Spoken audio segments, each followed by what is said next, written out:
Hi, this is Lester Langdon with Becca, the toy poodle. My wife shows toy poodles at dog shows. It's a yapper dog. She has two other yapper dogs. And no rug is safe with this dog in the house.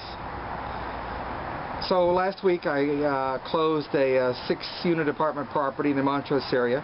And I'm going to read this because the details are very important.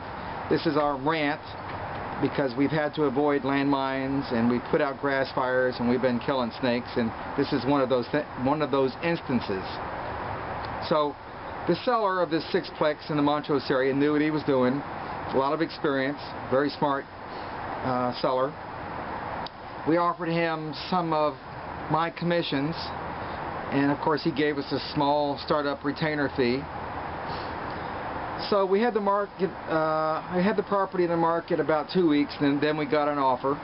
The challenge was that the buyer wanted the contract to say that it was contingent upon him getting an 80% loan.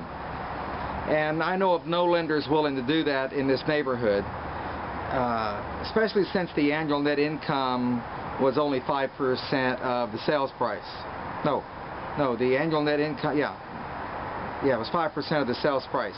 And this is pretty normal for this part of Houston. And of course the fine areas of Houston, and this is a fine area where this 6-plex is located, the fine areas of Houston usually want about a 35% down payment. And the seller even offered to help the buyer finance his down payment. However, the buyer did not want to put that in the contract. The buyer says he didn't need it. The buyer's broker convinced us that the banker wanted the family business of this buyer and was willing to be very lenient on the loan. The buyer also wanted a 60-day feasibility period with the option to terminate without any penalty. Wow, way too long. Well, nevertheless, the seller agreed to this. Property inspections went well. However, the appraisal was approximately 15% lower than the contract price, and 10% lower than my experience estimate of the true value, and actually even slightly lower than the county's official appraised value.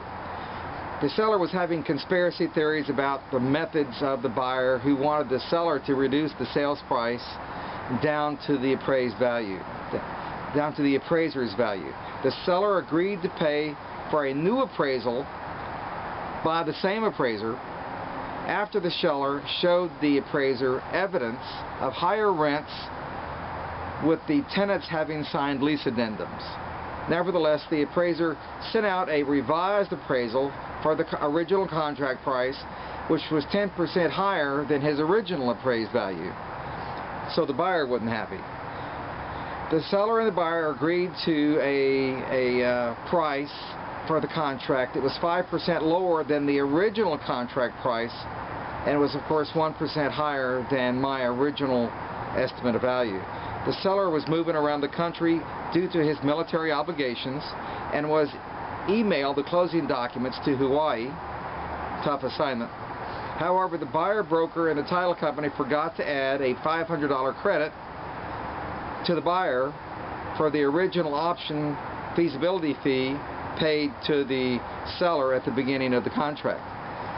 The seller was sent the documents by email to Hawaii. He signed the documents in front of a notary, and it took 2 days for the title company to receive these by FedEx.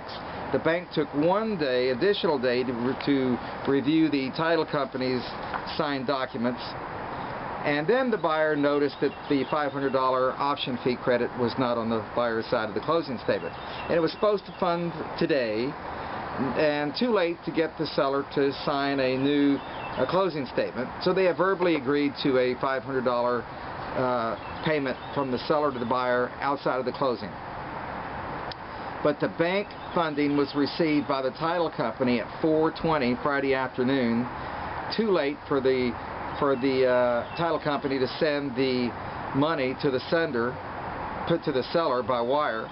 So the seller wanted to prorate rents for 3 more days until Monday, when he would get his money, which amounted to about $300. And on Monday, the buyer wanted his full $500 instead of the $200, and he demanded his money within 4 days from the seller. The argument was that the closing papers had been received by the title company and the bank had funded. So what's your opinion? Just take a second to think about it.